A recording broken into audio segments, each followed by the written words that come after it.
تبذت به مکانا قصیا، چنانچہ وہ اسے لے کر ایک دور جگہ پر چلی گئی،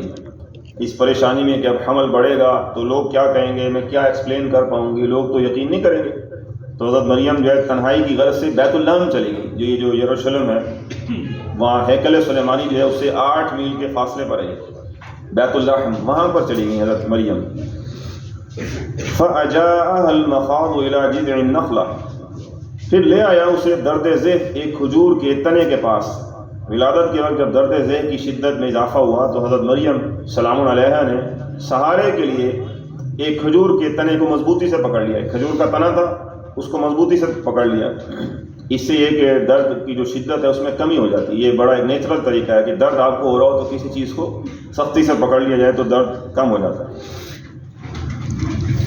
قالت یا لیتنی مت قبل هذا وکنت نسیا منسیا، اس کیفیت میں اس نے کہا کاش میں اس سے پہلے مر چکی ہوتی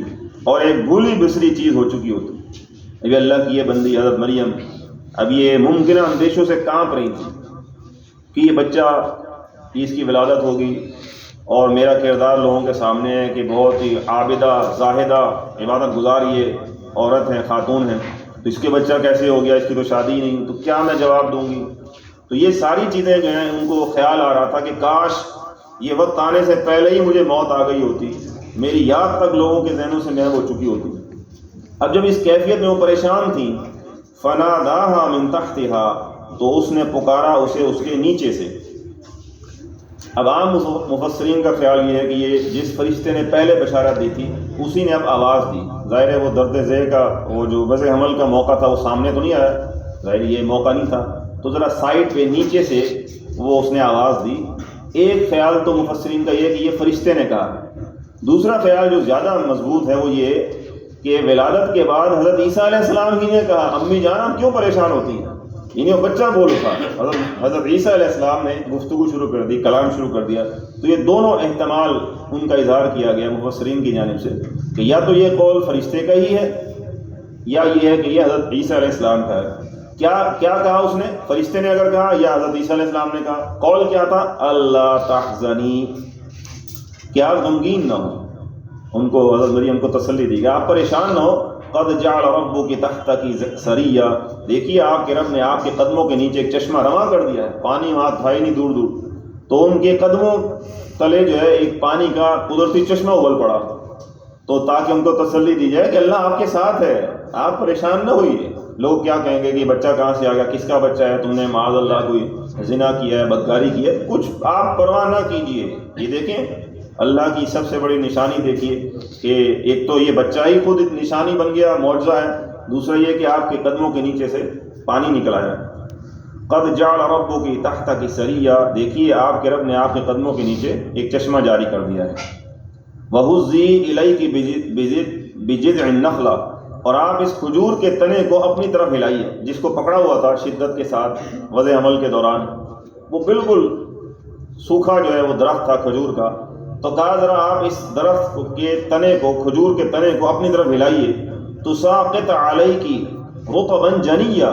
آپ پر تازہ پکی ہوئی کھجوریں جھڑ پڑیں گی۔ یہ بھی ایک اور نشانی تھی بڑی کہ کھجور کا جو سوکھا تنا تھا اس کو ہلانے پر کہا گیا کہ آپ پر فریش جو ڈیٹس ہیں بہترین زبردست قسم کی وہ آپ پر جھڑ پڑیں گی۔ فَكُلِي وَاشْرَبِي وَقَرِّي عَيْنًا، پس آپ کھائیے اور پیجیے اور اپنی آنکھیں ٹھنڈی کیجیے۔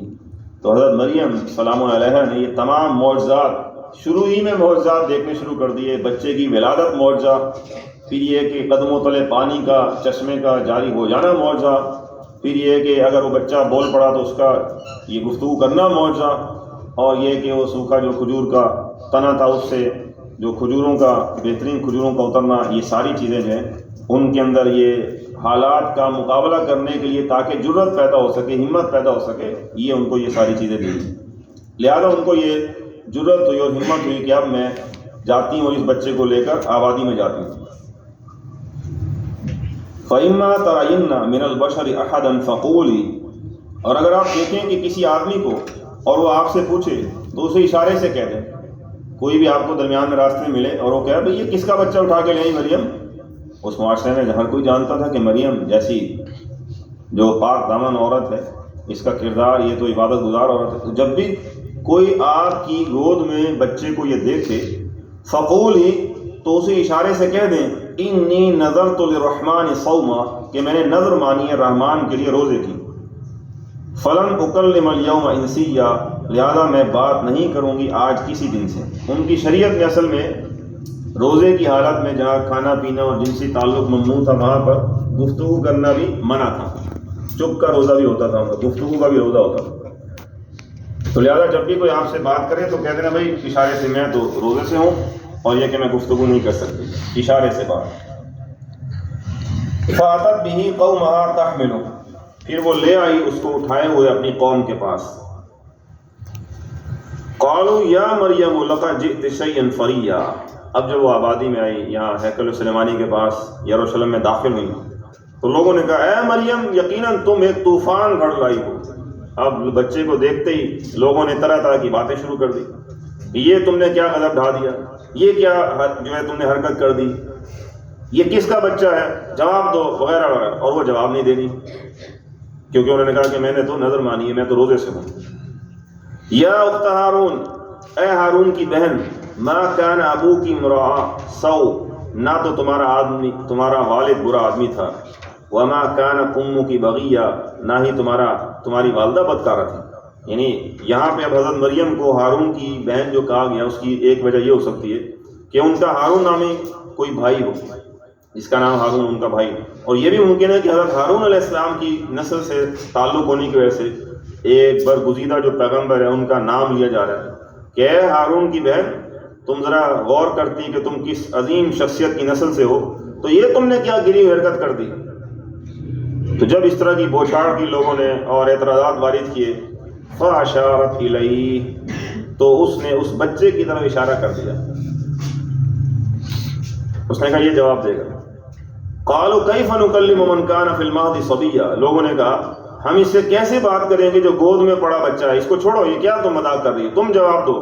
کس کا بچہ ہے، کہاں سے تم لے آئی، اے ہارون کی بہن یہ کیا حرکت تم نے کی۔ انہوں نے اس کی طرف اشارہ کر دیا، لوگوں نے کہا یہ کیا جواب دے گا، یہ جو گود میں پڑا ہوا بچہ ہے نو مولود۔ قال انی عبد اللہ، بچے نے کلام شروع کر دیا، حضرت عیسیٰ علیہ السلام نے، اس نے کہا میں اللہ کا بندہ ہوں،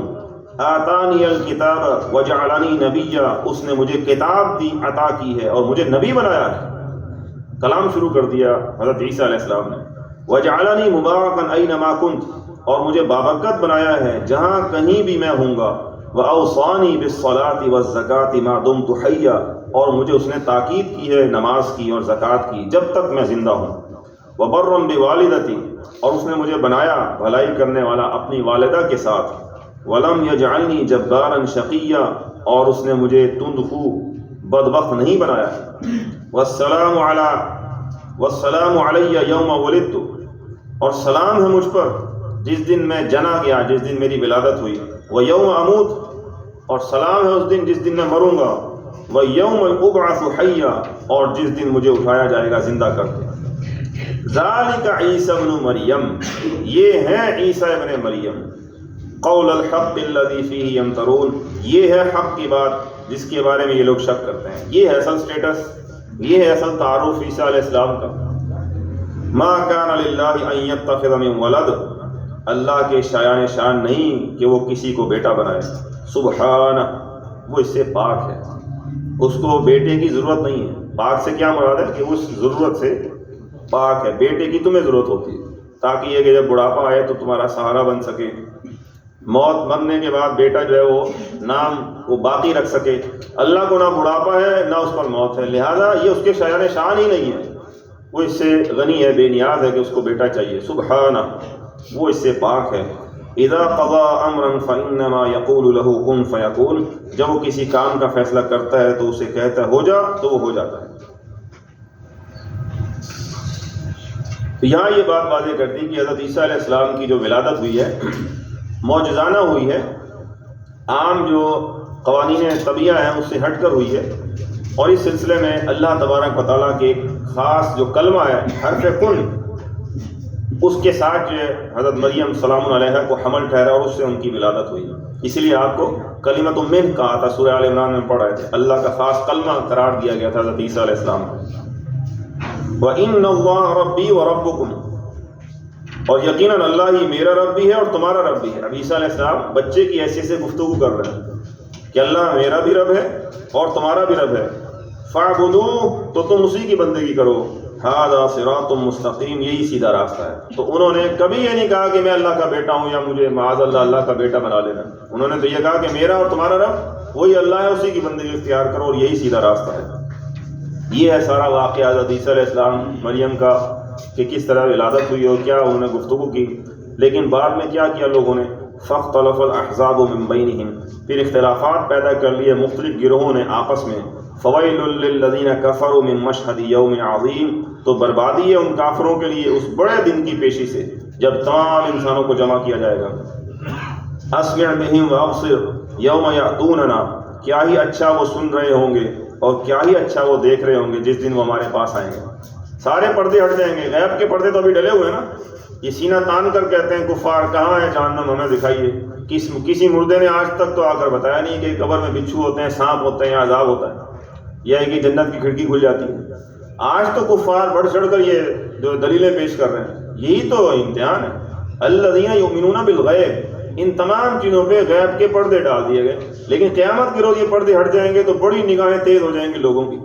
اور کیا ہی اچھا وہ سنتے ہوں گے اور کیا ہی اچھا وہ دیکھ رہے ہوں گے، کس دن، یوم یأتوننا، جس دن وہ ہمارے پاس آئیں گے، یہ سارے پردے اٹھ جائیں گے۔ لیکن الظالمون اليوم فی ضلال مبین، لیکن آج یہ ظالم کھلی گمراہی میں مبتلا ہیں، آج نہیں سمجھ رہے، آج نہیں مان رہے، آج اللہ کا انکار کر رہے ہیں، اللہ کے ساتھ شرک کر رہے ہیں، اس دن ان کے سامنے ساری حقیقت آشکار ہو جائے گی۔ وَأَنذِرْهُمْ يَوْمَ الْحَسْرَةِ، اے نبی صلی اللہ علیہ وسلم آپ انہیں خبردار کر دیجئے اس یوم حسرت سے، اذ قضی الامر، جب ہر معاملے کا فیصلہ کر دیا جائے گا۔ قیامت کے دن کو یوم الحسرہ بھی کہا گیا یہاں اس آیت کی روشنی میں۔ یوم الحسرہ، حسرت کا دن، ہر انسان حسرت کرے گا، کاش میں اللہ کی بندگی اختیار کر لیتا۔ کفار تو حسرت کریں گے ہی، بندہ مومن بھی حسرت کرے گا کہ کاش میں اور اللہ کی بندگی کر لیتا، کاش میں اور اللہ کے راستے میں مال خرچ کر دیتا۔ یعنی جو جنتی ہیں وہ بھی حسرت کریں گے کہ کاش ہم اور محنت کر لیں تو ہم اور اونچے درجے کی جنت میں چلے جاتے ہیں۔ وہ حسرت کا دن ہوگا۔ تو یہ زندگی بڑی قیمتی ہے، آپ اس کو اللہ کی بندگی میں لگا دیجئے، جتنا میکسیمم ایفرٹ کر سکتے ہیں کر لیں، یہ ہے کہ وہاں پھر حسرت سے انسان جو ہے دو چار نہ ہو۔ تو جتنا آپ کو اللہ نے مہلت دی ہے اس میں لگا دیجئے، کھپا دیجئے، ورنہ وہ دن تو حسرت کا دن ہوگا۔ وہاں اہل ایمان بھی سوچیں گے کاش ہم اور جاگ لیتے، کاش ہم اور اللہ کے راستے میں جو ہے وہ محنتیں کر لیتے، کاش ہم اللہ کو اور راضی کر لیتے۔ تو آپ انہیں خبردار کر دیجئے اس یوم حسرت سے، اذ قضی الامر، جب ہر معاملے کا فیصلہ کر دیا جائے گا، وَهُمْ فِي غَفْلَةٍ وَهُمْ لَا يُؤْمِنُونَ، البتہ اب یہ لوگ غفلت میں مبتلا ہیں، لہذا یہ ایمان نہیں لائیں گے۔